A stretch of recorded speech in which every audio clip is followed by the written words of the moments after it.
শ্বাসরুদ্ধকর ম্যাচে রয় ভালকানোকে হারিয়ে টেবিলে দ্বিতীয় স্থান ধরে রাখল রিয়াল মাদ্রিদ। টেবিলের শীর্ষস্থান আগে থেকেই বার্সেলোনার দখলে, তবে এখনো যে প্রচেষ্টায় মরিয়া রিয়াল মাদ্রিদ, কেননা পয়েন্টের ব্যবধান যে মাত্র এক। নিজেদের ঘরের মাঠ সান্তিয়াগো বার্নাবোতে 3 পয়েন্টের জন্য ভালকানোর সাথে লড়েন রিয়াল মাদ্রিদ। ম্যাচের শুরুটা ভালোই করেছিল রিয়াল মাদ্রিদ, দর্শকদের হতাশা করেনি তারা, তবে শুরুতেই পেশিতে টান লেগে স্কোয়াড থেকে ছিটকে পড়েন জুড বেলিংহাম। তবে রিয়াল কোচ আলভারো আরবেলা মাঠে নামান ব্রাহিম দিয়াজকে। মাদ্রিদের একের পর এক আক্রমণের জন্য রয় ভালকানো বিধ্বস্ত হতেছিল। ম্যাচের মাত্র 15তম মিনিটে ভিনিসিয়াস জুনিয়র অসাধারণ এক গোলের মাধ্যমে মাদ্রিদকে লিড এনে দেয়। আজকের ভিনিসিয়াস জুনিয়র যেন রয় ভালকানোকে আতঙ্কেই রেখেছিল, কেননা তার একের পর এক সফল ড্রিবলিং ভালকানো ডিফেন্সকে বিধ্বস্ত করতেছিল।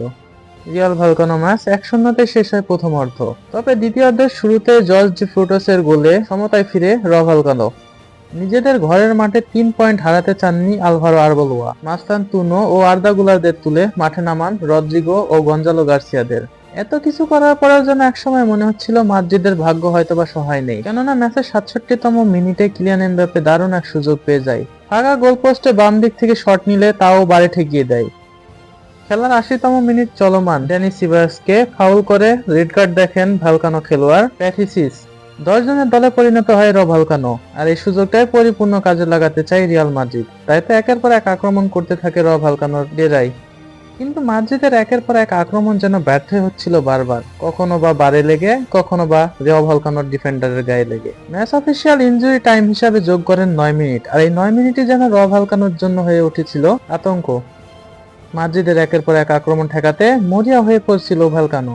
তবে এত কিছুর পরেও শেষ রক্ষা হয়নি ভালকানোর। শেষ মুহূর্তে এসে ব্রাহিম দিয়াজকে ফাউলি করে বসেন ভালকানো খেলোয়াড় আলফোন্সো স্পেনো।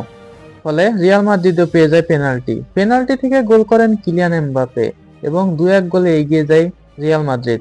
খেলার একদম অন্তিম লগ্নে ভালকানো খেলোয়াড় কাভারিয়া মেজাজ হারিয়ে রদ্রিগোকে ধাক্কা মেরে বসেন। ফলে রেফারি তাকে দ্বিতীয়বারের মতো হলুদ কার্ড দেখিয়ে রেড কার্ড দেখান। এরপরে আসে ম্যাচ অফিসিয়ালের শেষ বাঁশি, ফলে 2-1 গোলেই জয় তুলে নেন রিয়াল মাদ্রিদ।